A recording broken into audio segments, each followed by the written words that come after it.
play. And another foul on board. His third for setting a screen. Because of physical play, although Jordan Taylor just got caught with a moving screen. Pick and roll. And a foul. Offensive foul coming up. Ken Valentine standing right there. Izzo dying for a moving screen.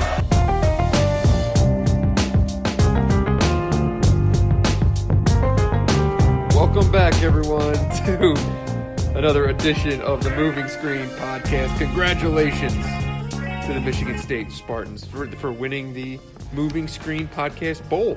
Big win. We both picked it wrong. Yes, we did. A lot of people picked it wrong. I'm not going to feel too bad about picking this one incorrectly. And I've also never claimed to be an expert. So you're the expert on the show. I deal in narratives. You deal in the numbers. So numbers don't lie. What? The only number that matters today is 77-70. What a performance by Michigan State. I don't think it can be understated how well Michigan State played. And before we started recording today, I was trying to think, this is the best performance since fill in the blank. And you can maybe say that when they beat Purdue on that late shot by Bridges last year, but that was at home, They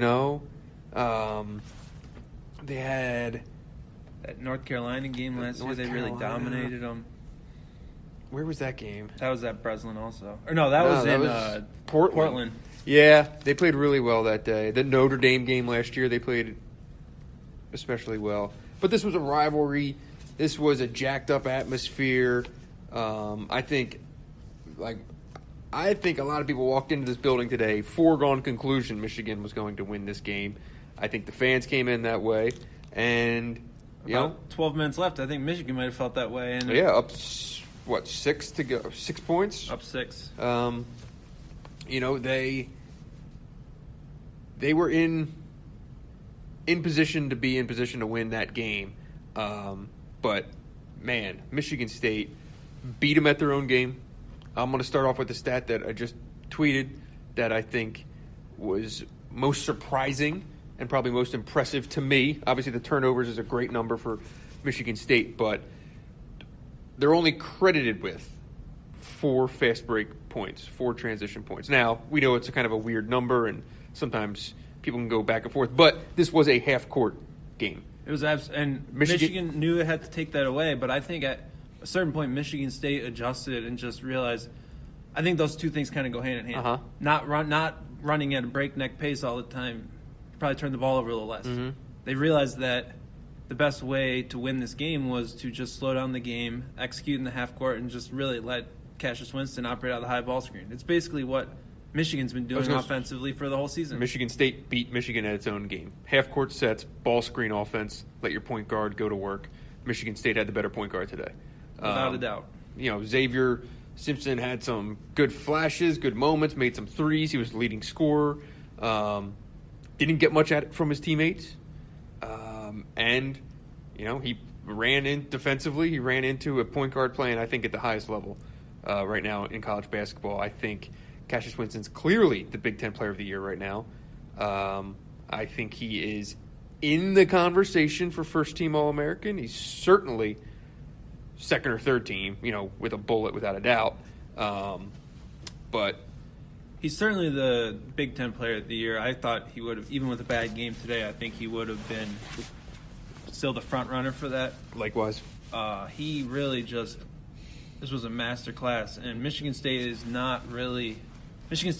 always run high ball screen action with Cassius Winston, but I can't think of a game, other than maybe like these last 2 or 3 games, where they have just gone all in on Cassius Winston, and it's really due to injuries and whatnot. But the fact is that he's the most efficient player, and he's a brilliant half-court point guard too. And they're not doing.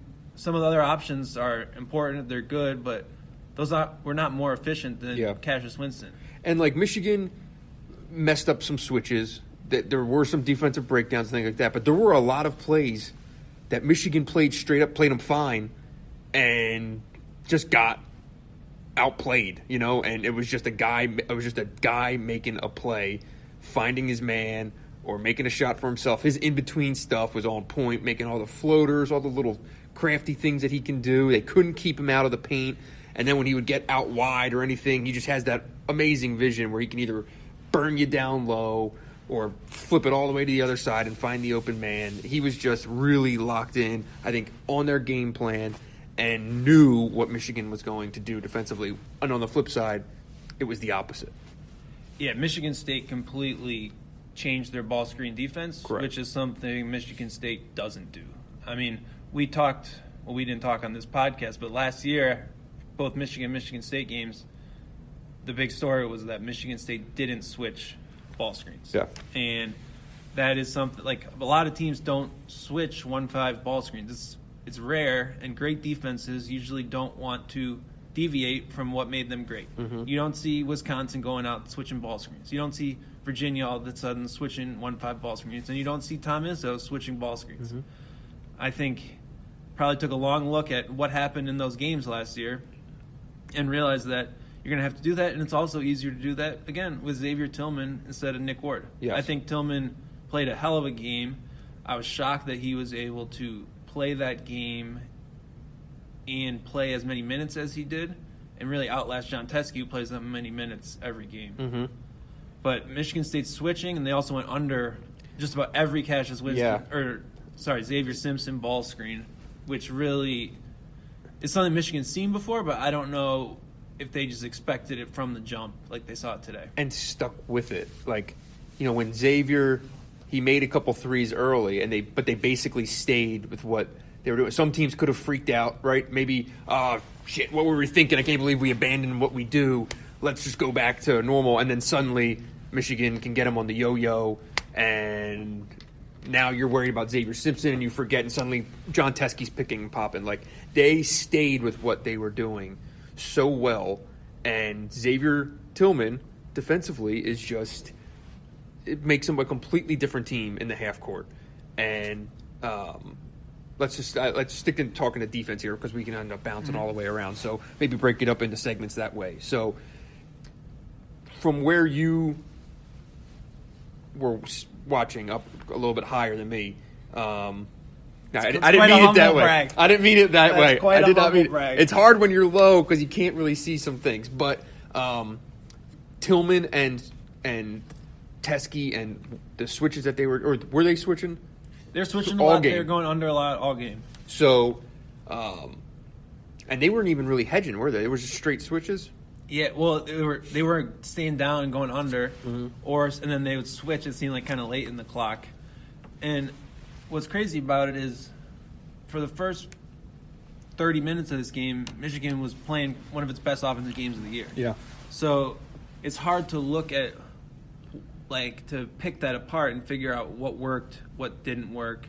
But really, Michigan State's defense just held Michigan to nothing for a stretch there in the second half, which is really what Michigan State's been doing with this team over the last 3 games. They just forced them to play one-on-one all game, and Michigan doesn't want to play one-on-one for 40 minutes. They had 6 assists. Yeah, they held Michigan to 6 assists. Yeah, and I've heard some people saying, throw the ball into Teskey. If Teskey can seal his man, then yes, you get that. But a lot of that pressure comes on John Teskey to seal his man, not just to. You're not going to throw it in there and let him work, especially with how much Michigan State was sagging off everything. A lot of congestion in there for sure. And Michigan, Michigan wanted to burn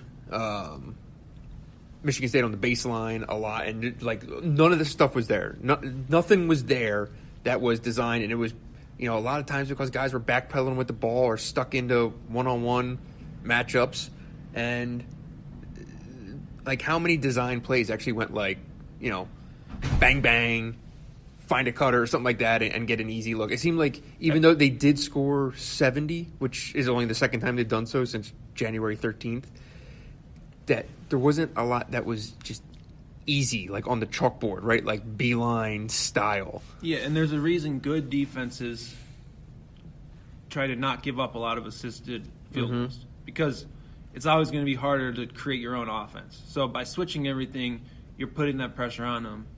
Michigan did a great job early, and then what changed? Simpson missed back-to-back threes that he made in the first half. Yeah. That completely changes the game, and it is kudos to Michigan State for really sticking with that approach. Yep. And it paid off because Michigan scored, I think it was 9 points over 21 possessions there after they took that 6-point lead. And that is when the game was lost. And I really think there was some randomness in there, right? A missed front end of a one-on-one. There were some weird turnovers. But Michigan just couldn't There was a execute bunny. plays. Someone missed a bunny at one point. Maybe Teskey Teskey missed one. on that pass over the top. So there's I think he might have sealed off Kithier or something like that. he missed one in transition, I know. Yeah. All right. So let's hop over to Michigan State's offense. Obviously, Cassius Winston's Cassius Winston. But for them to come into Chrysler, score 77 points, and win on a game where, like, Matt McQuaid, I don't know, Matt McQuaid didn't have a good game really on either side. He was like, there was just a lot of. He made some big plays. He Hit some shots early. He made way more mental mistakes than you see Matt McQuaid typically make. Like, put it this way. Okay, in fairness, like, I thought if Michigan State was going to have any chance of winning, that, like, Matt McQuaid would have to have had a monster game. And I wouldn't describe it that way. The one time, Izzo almost threw his ass into the locker room when he committed that charge. He pushed Poole. What were your takes on Michigan State's offense? It just all comes down to well, here's a couple things I'll point out.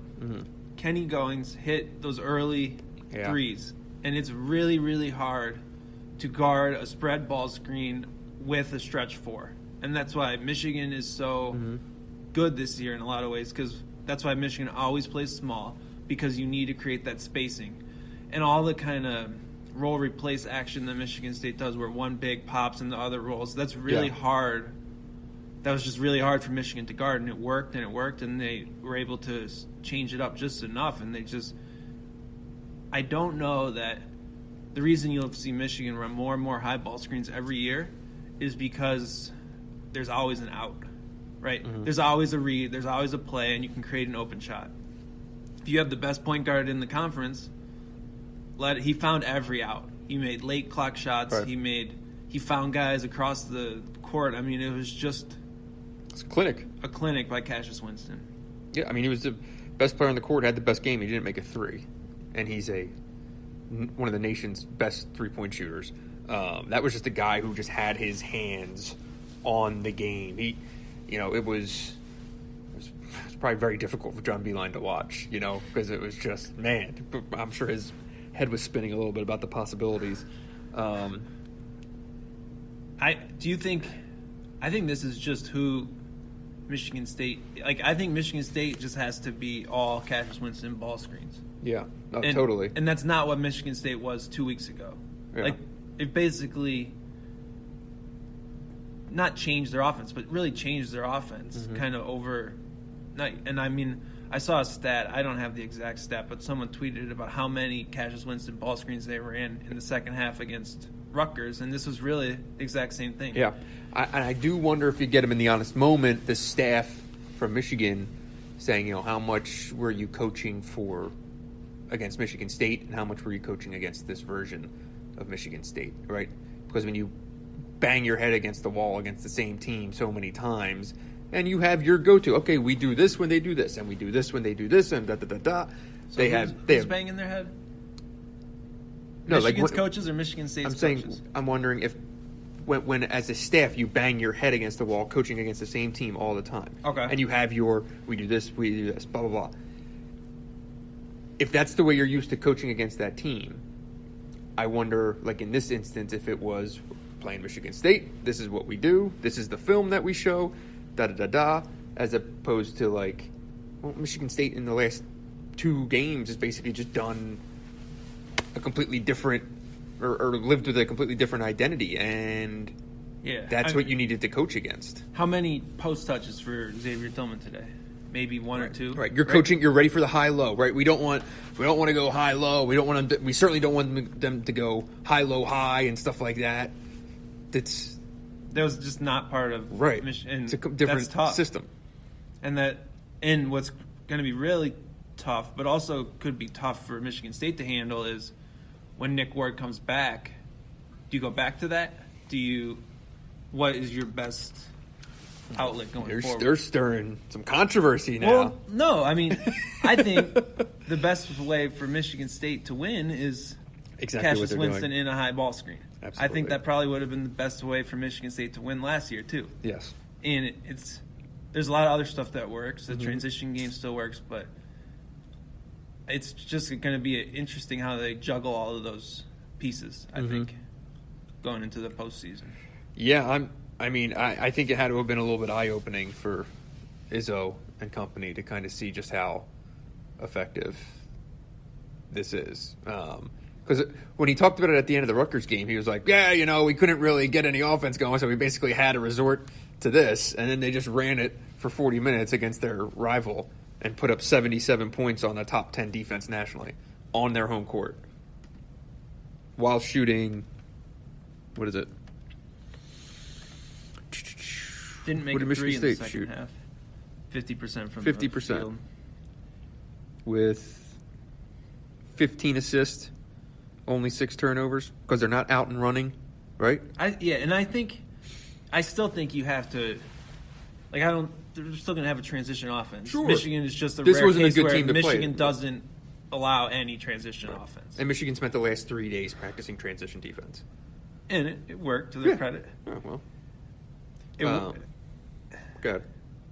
It's just, I think that the game changed early when Michigan was kind of playing defense like a chicken with its head cut off, running around, late on switches, made some dumb plays, and that really changed. Like, Michigan hasn't played in a shootout like this all Right. year. There were a couple plays where, Yaklich was just pulling his hair out of his head, where they were just really did some uncharacteristic thing. Iggy Brasdeikis, he had some nice moments offensively and had a good game and did some big things, but he was way late on some recoveries. At one point, Brandon Johns switched on to Cassius Winston, and there was no way that was the actual design. And you're that's all that was said for 3 days was what your screen assignment's going to be. And Johns just jumped. And I don't think he there's a played the reason rest of the that Brandon game. Johns only played 92 seconds. Did not return. So a lot of weird stuff like that. And that, to be fair, that's what Michigan has not done all year, right? They're one of the most solid defenses in the country, Right. and they've really gotten Right. this far because of that defense, and it just wasn't there today. So there's going to be a lot of talk about not executing on offense, Yeah, but they were not executing on defense during that stretch. totally. They gave him 77 points. What was the points per possession for him? For Michigan State, Yeah. it was 1.24 points per possession. That's got to be one of the highest in when? Highest this year, worst since last year's game at Purdue. That was in the 90s. Yeah. And then before that, the LSU game. If you told Michigan coming into the game you're going to get 70, they would have taken it 10 out of 10 times. And right? Michigan State's only going to score 4 fast break points. Right. Yeah, it was definitely a strange game. And the biggest thing before we get into Michigan's offense, they won every matchup. You can go basically across the line of just the matchups in this game, and they outplayed them. They straight across the board outplayed Michigan. Without a doubt. So getting on to the offense, what did you think of Xavier Simpson's game today? It's when Michigan wins, it's because of Xavier Simpson. When Michigan loses, it's because of Xavier Simpson. People do stuff like this, and you have to make a choice, right? That's what all of these ball screen coverages and all these different things all come down to. Who are you going to allow to beat you? Yeah. If you play a ball screen in any normal way, Xavier Simpson is going to create points for others, and then he'll create just enough points for himself. Sure. If you go under everything, you switch a little bit, you force Xavier Simpson to beat you as a scorer, which is the way better option. And he did okay, but it's just a lot of pressure to put on him, and that's not the most efficient route for Michigan, and I don't know exactly what to do to go in another direction. Right. Yeah, it was interesting, especially his first half, when he starts getting into this kind of offensive mindset, and you're just how long does this? How viable is this, and for how long? Because it's he hits those threes, and you're like, all right, you take those. That's free money there. But then when he starts kind of forcing some of those hook shots and stuff like that. And then he was way out. Like, he took one from, 12 feet out that was, not late in the shot clock or anything. I think he did that twice where he could have probably beat his man and cut in and done other things. And it's also hard sometimes when, you're not sure what the look that they want is and, what's being turned down. And did that guy get open? You know? That's hard to, without sitting here and watching the film or talking to staff, whatever. It's the smart game plan against Michigan because he's lethal passing out of the ball screen. He can pass as well as Cassius Winston can out of a ball screen. He can't score like Cassius Winston can out of a ball screen. And if you guard it how Michigan State guards it, you see what Simpson had 2 assists. I think one was super late in the game. You can't lose that way. It's sort of like not doubling in the post, right? The post guy might score a few points, but you're not giving up open threes. And Michigan State did a really good job of executing that, and Michigan just couldn't figure out a way to, I think, spread the floor enough. I think we probably need to talk about Jordan Poole? Well, I was going to talk about Charles Matthews first. Okay. I don't think it's a coincidence that Michigan played one of their worst probably the worst defensive half of the year in the first half when Matthews only played a few minutes. And when he did come back in, he was hobbling noticeably limping. Totally. Really, he was limited this whole game, and Michigan went and played his worst. I think he is easily probably the most important defensive player, and it goes unnoticed a lot of times, and that stood out to me. And even in terms of getting them going offensively sometimes. As it has been in some of their better performances recently when he's at least going off the dribble a little bit and getting guys on his pivots and his little baseline jumpers. That is a form of offense at least. And from the cheap seats, did he look bothered by his ankle throughout the entire game? Most definitely. He's also got, I think, a left wrist or left hand thing going on too. So he's banged up. And that... And going out with the foul 45 seconds into the game, in addition to the ankle, that's one of those, what's that Mike Tyson thing? You always have a plan until you get punched in the face. It's you go into a game, say Beeline's got 3 design plays, your first opening sets, we're going to do this, and then the guy... To be fair, there's a little bit of self-punching going on here. Totally. Matthews is making a poor play to foul, and then I agree. Beeline could leave him in the game if he wanted to. He could. In that situation. But it's, suddenly you have a plan, and then this one guy who is your leader is on the bench 45 seconds into the game. They didn't, they did end up still scoring 37 points in the half, but maybe they don't give up 39. I think it speaks to some of his underrated defensive importance, without a doubt. You want to talk about because Jordan? That ended up, so they were going to have Matthews on McQuaid. Yeah, you followed him on the first play. So, that ends up sliding Poole over to McQuaid. And so there's a residual all the way down there, and right? Matthews didn't really guard McQuaid in the second half either, even when he came back. His foot was bothering him. And that's an issue for Michigan, if that is a persistent issue. Because McQuaid might not have had a crazy game, but he hit big shots and he got in positions where he was open. And Jordan Poole, who you wanted to talk about, made a lot of defensive errors in this game. I think he made errors on both ends of the floor. Poole, if anything needs to be solved personnel-wise right now, I think it's Jordan Poole.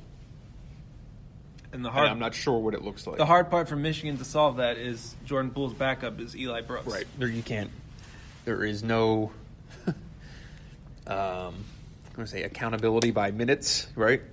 That's a hard spot to be in. Yeah, and he still got benched in the second half for a defensive mistake, and then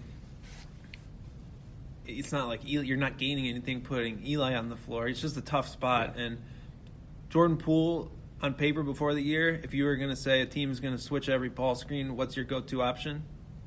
It would be Jordan Poole. Mm-hmm. He is supposed to be the one that makes those shots, and he's just kind of he had some good moments driving to the basket, and then he had moments where he's just out for lunch. You don't too many my bads, I think, is what as Beeline would say, yes. And that, when they're trying to get into the flow of offense and suddenly the ball just stops with him and it turns into jab, step, step back, fall away. I've watched too much James Harden stuff. Like, it is a bad shot. I know he makes it every once in a while, but like it seems like it's a bad shot 80% of the time, and I can't imagine he's shooting any more than like 28 or 30% on those. Yeah,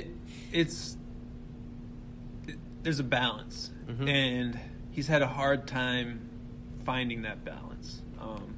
Like, how many shots has he taken in rhythm? Like threes in rhythm. Well, he's not going to get rhythm threes. People aren't going to help off of him that much. He's not just going to stand there. He is not super comfortable whenever they draw him up in action where he's supposed to come off of a couple off-ball screens and like curl into a three. He never shoots it and always isolates out of it. Right. Instead of just, he's not rising fire. Like you watch Ryan Klein or something like that at Purdue, and you get him just as open, and he goes into his screens knowing he's going to shoot. I think it feels like Jordan Poole goes into off-ball screens looking about what he's going to do after he catches the ball and drives. Yeah. Even though the best shot of his life was a catch and shoot. That's true. Iggy finishes 5 for 11, 16 points. You know, I think he gave him a lot offensively. He battled on the glass. Missed the biggest shot of the game. And then missed the front end of a 1-and-1 shortly after that. I mean, if that three goes, he missed the three that would have put him up 9. Yeah. That could be a completely different game. I mean, you miss shots. You miss shots, right. Kenny Goins misses a 3 in the corner when they were up 7. That would have put him up 10. That would have been That's true. Lights out. I think you look at it, though, and you're just living a little danger. Like, his jumper was what was really working for him at times. Yeah. He hit that long 2, he hit a 3, and then all of a sudden he missed one, and then those early isolation 3s for Iggy aren't such a good idea. So it's just sort of speaks to how the offense is kind of living on the edge a little bit. And, you know, you see so much of when he plays certain caliber teams and he can, you know, bully ball them, just go to the basket, attack, blah, blah, blah, score against contact. You know, you're not doing that against Michigan State too easily. And Beeline, you see him, you know, he's still working on, I know that he doesn't, I know he sees that there's a lot of room for improvement. There's his footwork and all that stuff on those finishes where it's not just I'm the biggest, best player, and I'm just going to go put the ball in the basket. And another game without an assist. How many is that? I looked it up. It was like his 8th in the Big Ten. Wow. That's a lot of assist bagels. Yeah. Well, do you have anything else on the offense? I mean, before we get into our grand takes? What are big takes? You know, what does it mean? Oh, okay. I got moving you. forward. I got you. This is a progression. I think that I think the long-term issue for Michigan is more about this sort of Xavier Simpson gimmick defense. Like, I think if you look at how Michigan's season ends in March at some point, whenever it ends, it probably is off of a team that does some sort of like every time Michigan has stuttered, it's kind of been because of something like this. Where they almost lost to Northwestern. Like, I think I give a lot of credit to Michigan State. I think it was a really good defensive game plan. Yeah. A year after I think they had really terrible defensive game plans against Michigan. So I think that's what it comes down to. But I also realize that if it was this easy, why wouldn't every team do it? So I think there's some of the fact that Michigan State also has a hell of a defense. They're number one in Big Ten 2-point and 3-point field goal percentage for a reason. I think it really speaks to like what the hell is going on in these Michigan State huddles where all of a sudden they hold the team almost scoreless for 10 minutes in the second half over and over and over again. And it helps, you know, I think we said it on the preview podcast where it's like you never know if Michigan goes 5 for 24 on threes, like you can't account for that, you can't predict that, and if that happens, then they're in trouble. And other than a couple late ones, they were basically like they finished 7 for 26. I think at one point they were 5 for like 21 or 22. Like you got to make shots to win the game. You got to make shots, especially when you don't. I mean, and the thing is, Michigan's won without making shots. Right. But they played defense in those games. Right. Michigan State, 15 of 16 at the rim. Wow. That speaks to getting sliced up. And I think it all just comes back to Cassius Winston in this one. Mm-hmm. So you want to get into big takes. Because so many times they weren't scoring over guys, right? I mean, most of those baskets at the rim feel like there was nothing in front of their chest, and they were putting the ball in the basket. Because of a great ball screen offense and a point guard who was finding guys. Mm-hmm. Just all sorts of great slips. Just really good action out of all that ball screen stuff. And it takes a pretty good point guard to be able to find those different looks, especially like they were changing. It wasn't like they were doing the same thing, beating Michigan on the same read over and over again. It was just Winston figured out the puzzle. Yep.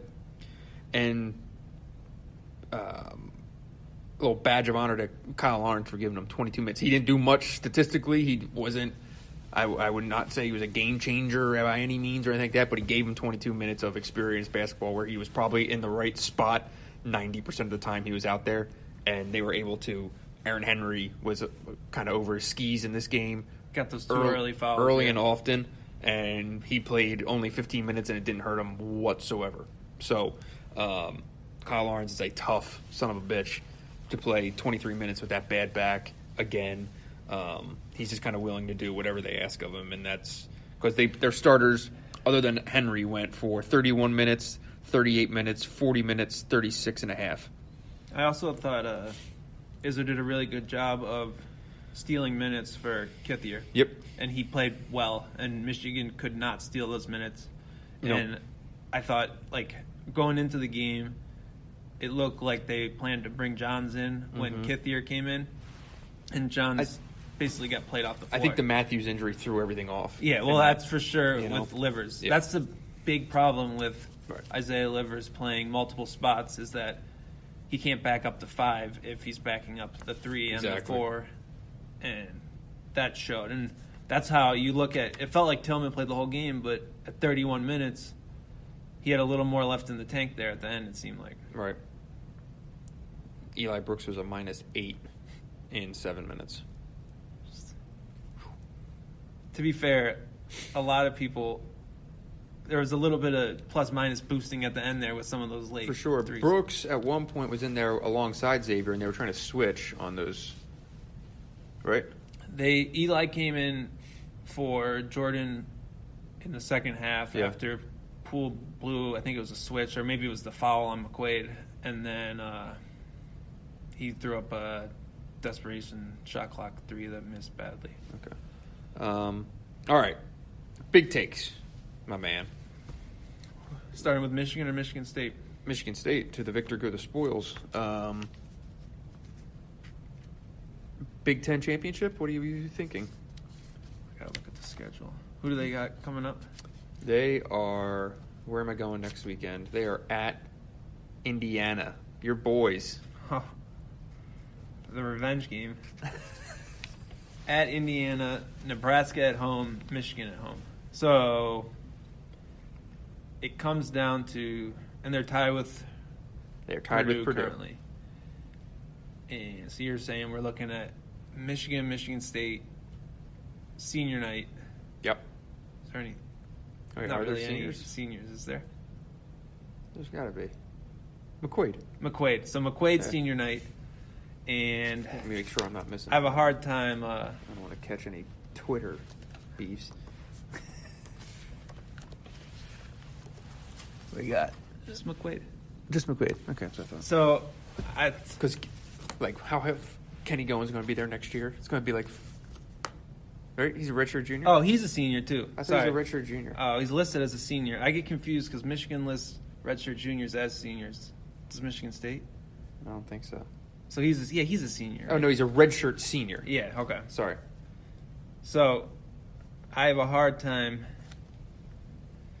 seeing Michigan win that. It looks like Michigan State's in a good spot. Great spot.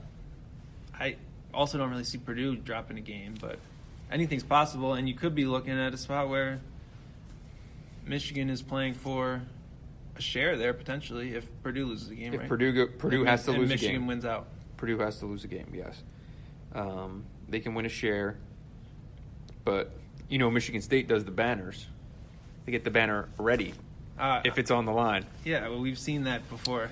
So, it hasn't always been. That would be interesting. It hasn't always been no, unfurled, though. Gone as planned, no.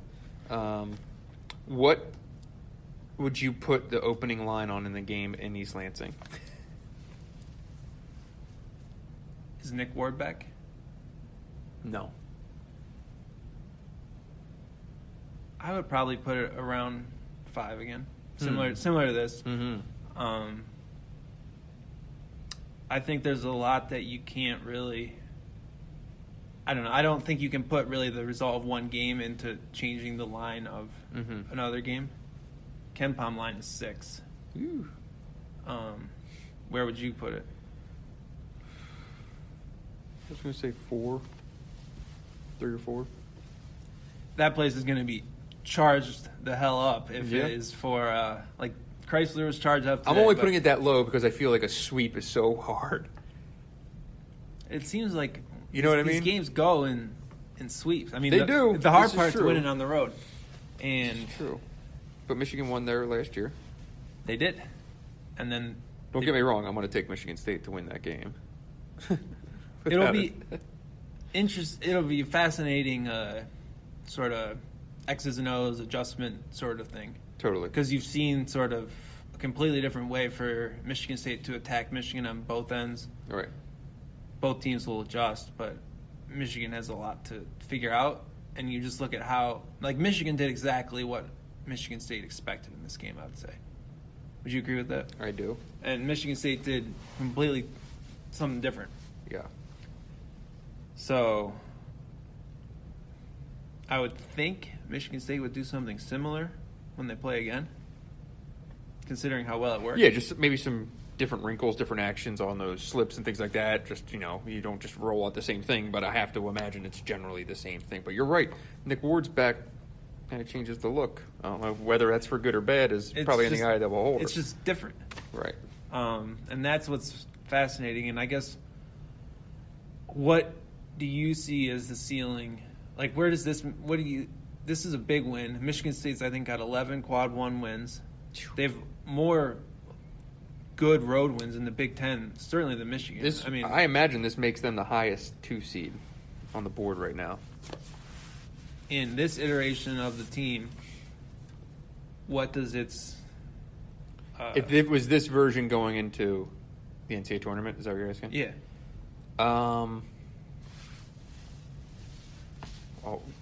I mean, if Cassius is playing the way he did today, 6 straight times, I'd put him up against damn near anyone. Are they a national championship contender in this version? I would probably say no. Are they a Final Four contender with this version? I would say yes. I think that's Beeline compared them to the Trice team. Mm-hmm. And in a lot of ways, it reminds me of that. Just how well-oiled. Everyone has a role. Everyone plays a role. It's sort of like the opposite of last year's team. Right. There's not really maybe the top-line talent, and you look on paper, and it doesn't really add up, but the results do add up, and that's really what stands out. If I picture this team against anyone you want to match up in the Elite Eight, I'll roll with them. But like when you get into Kentucky, right, 4 or 5 legit NBA players, Tennessee, 2 national player of the year candidates. I'm selling Tennessee. Okay, you go do that. That's fine. Take that to your own boys.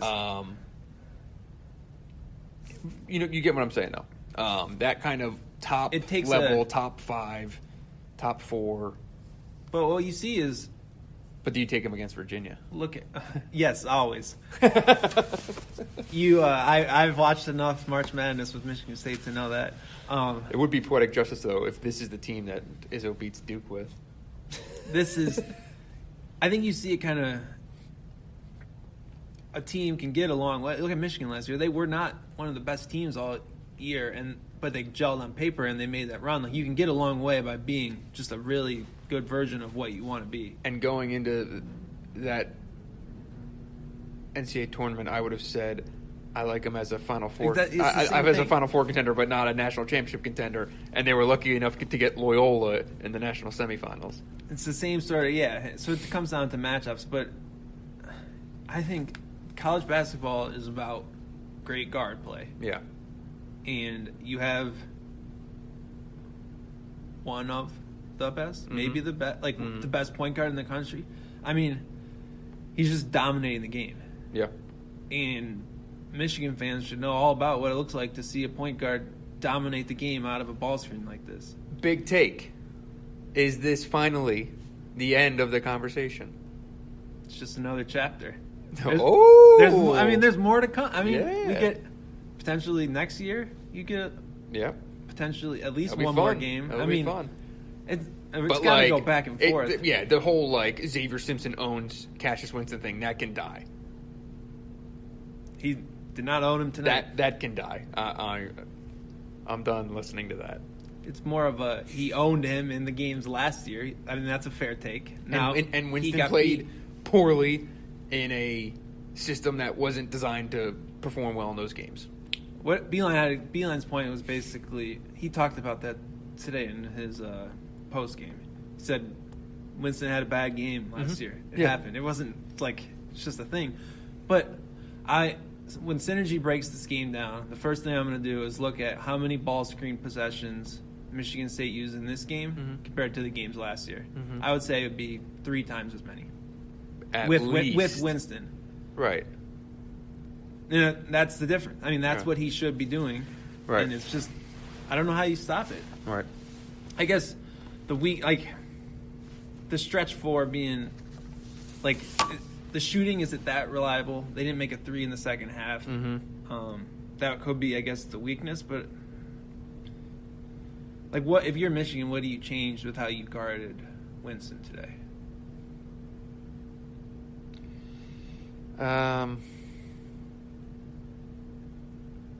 I probably don't send 2 ever. Hedging him? What do you mean send 2? Yeah, hedging. So you're not going to hard hedge. You're going to drop and let him shoot 3s? Once you get them with any kind of numbers, he's just too good of a passer. It's just, you just have to have confidence that Xavier can just stay in front of him. What they need to do a lot of more, I think, is the other guys need. Luke Yaklich likes to say muck up the paint and stuff like that, where you're moving your hands, you're in all the gaps, you're I think they were all in the half court. Yeah, I think you just need to be too more much respect to the shooters. More, yeah, I think you just need to be more locked in all the other stuff, because Winston's going to get his, but the second you maybe throw out, you give them numbers in any way. Yeah, and now listen, if Yaklich listens to this, he could be like, "You're an idiot and you don't know what you're talking about. You're just pulling this out of your ass." Good chance that would be his opinion. I doubt he listens to the pod, but you get my point. This is that's just a guess based on a completely dominant performance. Yeah, it comes down to if you're just you're not gonna hedge. You're gonna give up off the dribble 3s to Winston, and Michigan's whole thing is to not give up 3. It's just, but he made a lot of tough 2s in the paint around the basket. I mean, it was just a great game. Yeah, but also when he does get in to the paint, he's either scoring or he's going to find someone else who can score, right? Maybe you're just better off just letting him take 11 threes.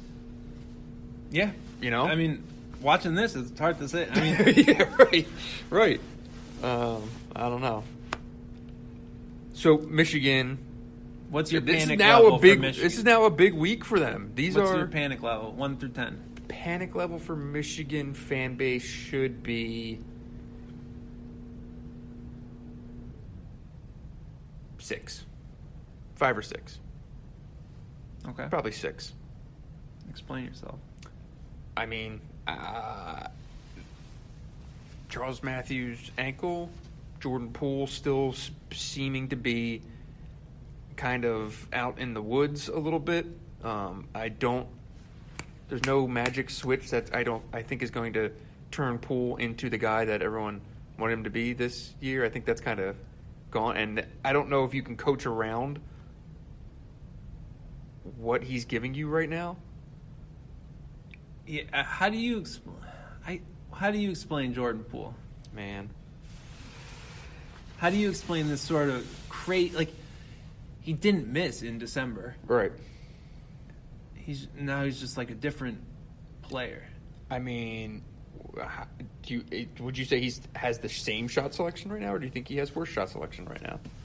I think the difference is not as big as people like to portray.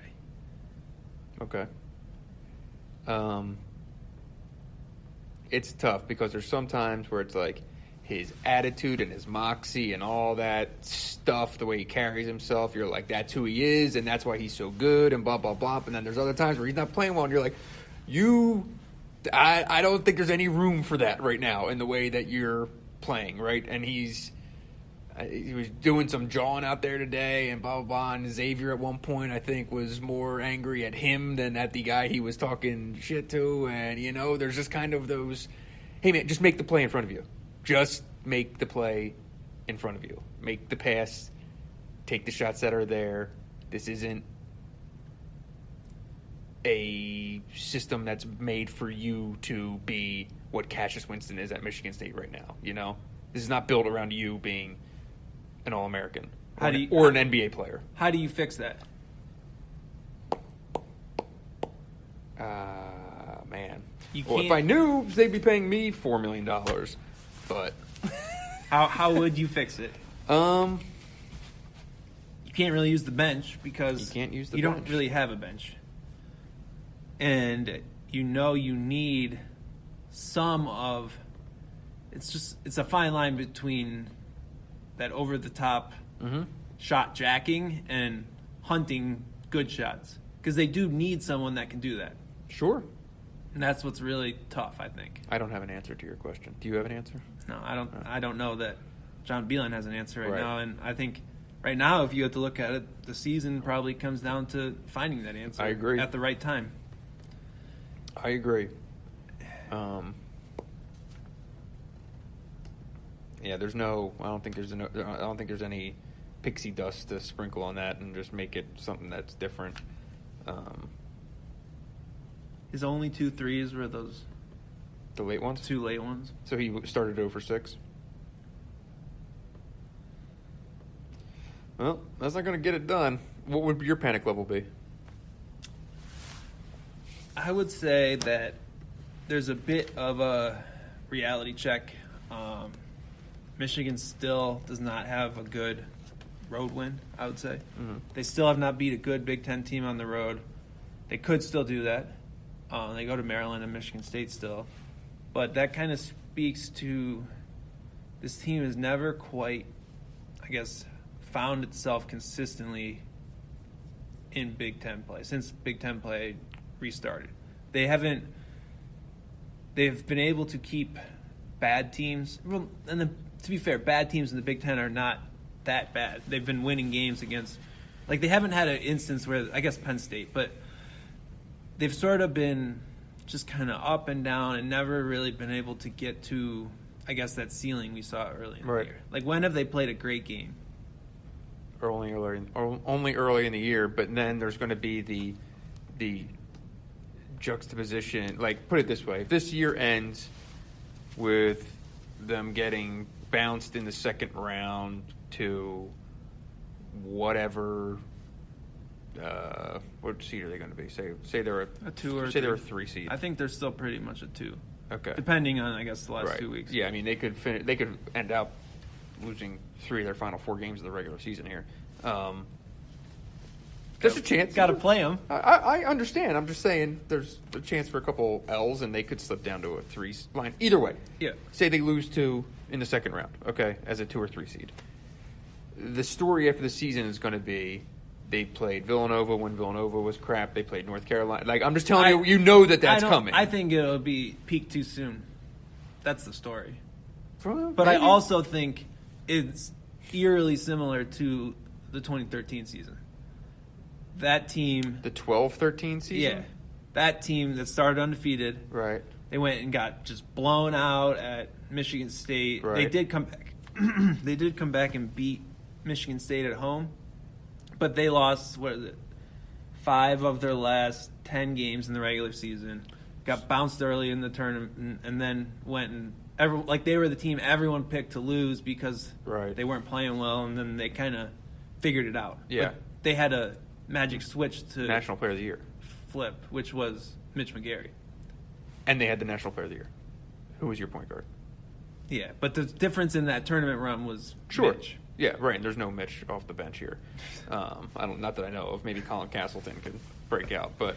So Michigan right now has lost 4 of its last 11. Which is not burn the bridges time, right? As Beeline would say. I do think they are okay. I think they get past Nebraska relatively easy on Thursday night, and then you just got to go in looking for a split on those last 2 games. I think you're going in. I think the message is go and win the. Keep your Big Ten hopes alive. Of course, that's the message. I don't think you're looking for a split. No, I'm saying in the locker room, of course you want to win out. I'm saying for people with rooting interest in the team, you look for a split in the last 2 games. That's a decent end of the season. That's not that bad. Yeah, I mean, if you're looking for not that bad, that's fine. What, finishing 26-5 and 15-5 in the league is pretty damn good. Again, it feels just like 2013 where they ended up losing a share of the Big Ten title at home to Indiana. It's just a lot of parallels, and that makes me think what you're looking for is something to change, some sort of. God, now I sound like Beeline too. Some sort of outlier where you're you're looking for. It's just like Michigan is probably the model of consistency in terms of the same recipe. They're very balanced, but there's not what is Michigan? What's different about Michigan now than it was in November? It's not shooting as well. Yeah, and it's not as. Would you say they're as engaged? Would you say they're as locked in? I mean, if you were to go back and watch some of those defensive games early in the year. But now you're getting into the narrative stuff. That's the stuff you don't particularly like. Well, yeah, the truth is. I agree, though. They didn't have that. I don't know if they had like that piss and vinegar. Let's go throw down a little bit to them today. Do you agree? No, I mean, I don't think you can have that for 35 But that's also the messaging, too, right? They had the pit bulls hung up in the locker room, but then at the same time, they go with I think it's Luke Yaklich's quote of, we play with emotion, but not emotionally. Like, that's the disposition of this team. And the program. It's always been that way. Beeline's never going to go in there and we're going to go take down those MFers from East Lansing. Well, it's not that. He's going to go in and talk about how to defend this ball screen and which slips to make for 10 minutes before that's his Newt Rockne speech, right? Like, that's the way it is. So, but still, last year, and maybe Hurts losing Charles Matthews, because maybe Matthews is the guy who goes out there and dunks on someone in the first minute of the game and then, shoves Xavier Tillman or something like that. He did in the. That was last year's Big Ten last year, Big Ten championship, laughing in Ward's face. Yeah. So. It's a reminder of how thin they are and how it really just comes down to what they've got making plays. Yep. And for 8 minutes today, they didn't make those plays in the second half. Michigan State did. Cassius Winston did. Yeah. Do you think they need to play Livers more, just to have another shooter out there more? He played 18 minutes today. It's only because there are times where you're just like, there's no one out there who can make a jump shot. I have a hard time with Isaiah Livers' game. Yeah. I feel like he's almost so many different things, but he's stuck between 3 positions, 3 roles, and it's just like he's dribbling the ball in transition. It's literally an automatic turnover. Right. And that is it's because he's playing the 3, and that's what he's supposed to do, but it's not who he is. And so that's an issue. Isaiah Livers at the 5 doesn't really work defensively. Yeah. It's a tough spot, and he can give them that shooting, But Brazdeikis can give him that shooting too, and he was given. I mean, he was shooting it well at first. So that's a tricky. Like, who are you taking off the floor to play Livers more? Livers grabbed 1 rebound in 18 minutes. 2 turnovers. What about the old? Remember at the beginning of the year, Ignas Brazdeikis at the 2 was a thing. That could be a thing. If that should be the thing. Maybe that's it. Did we just solve it? But do you trust Brazdeikis chasing around Matt McQuaid? I don't know. That should be the answer over Eli Brooks as the backup too. If you're that, and worried suddenly you're about huge too, and you don't have to guard. You can cross guard, right? You can have. What about Livers chasing around at 2? I'll follow him. Well, Livers has been struggling to close out as well. A lot of those guys have a lot of bad closeouts wild, for a team that was one of the best in the country at closing out. Flying by. Like, where are those short stunt closeouts that they had? Right. Fouls. They're doing a lot of that stuff. Yeah. Brazdeikis at the 2. We'll see. He hasn't played that at all since no. Thanksgiving. But we talked about how do you send a message to number 2. So if you do that, I don't know. you only have you're losing again. More minutes for the Livers means he can never back up Teskey Right. because he's on the. I mean, I'm not saying you play 25 minutes there, but like against Nebraska, why not run Iggy at the 2 for 5 minutes and just see what it looks like? Yeah, I could. I mean, you have to do something because Eli just has lost it Yeah. in terms of his confidence, his just decision making. Okay. Today we saw DeJulius at the 2 Yes. for 4 minutes in the first half. Yes. That's another option there, I guess. Yeah. I don't know if he's a confident enough scorer. He can move the ball from side to side. I don't know if he can move the ball into the basket quite yet. And they got to score. They have to score. So, all right, is that it? Is that a wrap? Yeah. I think that's a wrap. But 1-0 Michigan State on the moving screen pod. leaderboard. That's right. So kudos to the boys, and really that really was a tremendous performance. All the way across the board. Players, coaching, staff. Good stuff. And I look forward to doing it again. What was it, 13 days or so? 13 days is what they said in the press conference. Someone said that. I'm assuming that person's right. It's for the best. Because you don't want us counting through days on the calendar. No. I think Cassius Winston MVP, but Michigan State's game plan to me is the number 2 star. I will co-sign that. All right, we got to go get a beer. Thank you for listening. We hope you enjoyed this episode. We're not going to do one on Monday, right? No. Yeah, we'd have no time. That's literally in 3 hours. We will do, we'll throw a ranking together for the midweek pod. Yeah. Power ranking. All right. And that midweek pod will come... That's a good question. After Nebraska? It's Friday. We could do it into the Nebraska game and preview the weekend or something. Okay. We'll figure it out. We could preview both. Yeah, we'll figure it out. All right. Well, thanks for listening. For Dylan, I'm Brendan. We appreciate it. Make sure you subscribe to the pod. Make sure you subscribe to UM Hoops. Make sure you subscribe to The Athletic. Tell your friends and family. And be sure to tip your bartenders and your servers. Say goodbye, Dylan. Thanks, everyone. We'll see you next week.